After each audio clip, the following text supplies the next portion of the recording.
ধানগুলো এইভাবে কি এইভাবে একটা একটা করে বসা, আর দেখো 100টা গুণা দিব।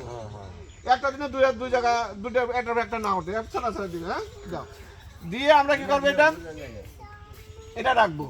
তারপর আছে মানের ডাগুর। এই যে মানের ডাগুর, এটা তো ঠিক না আছে না, মোটাগুলো আছে না, মোটাগুলো মধ্যে বেশি পানি থাকবে, এটা 2 দিনের মধ্যে বাড়া যাবো।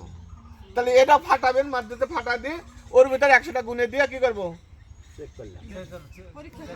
তাহলে এই 2-3 দিন রাখি দিলে আমার কয়টা গজাবে দেখতে পারবেন।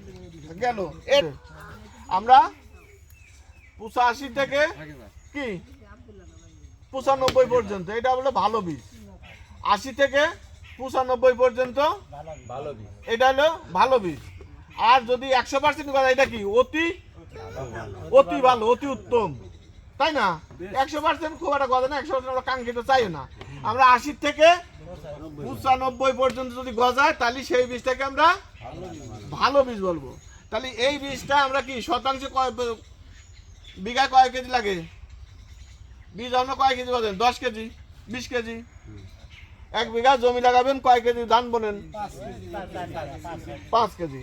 আর আমরা এই পদ্ধতি যদি অবলম্বন করি, 100টা গুণে দিবেন, 50টা গুণে 50টা দিবেন, 50টা কত পার্সেন্ট হলো? এরকম হয়। আপনি দিয়ে সেটা হিসাব করে দেন কত পার্সেন্ট গজালো। হ্যাঁ, বান্ধিয়ে রাখবেন, এটা বান্ধিয়ে রাখবেন, তো হাওয়া ঢুক না ঢুকে বিষয়টা গেল। তাহলে কয়টা বীজ গজায়? তাহলে আমরা 80 থেকে যদি 95% গজায়, তাহলে সেটা কি ভালো বীজ।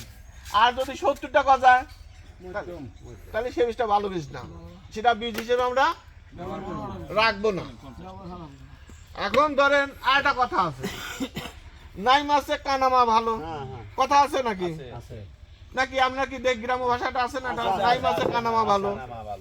তাহলে আমার আর বীজ নাই।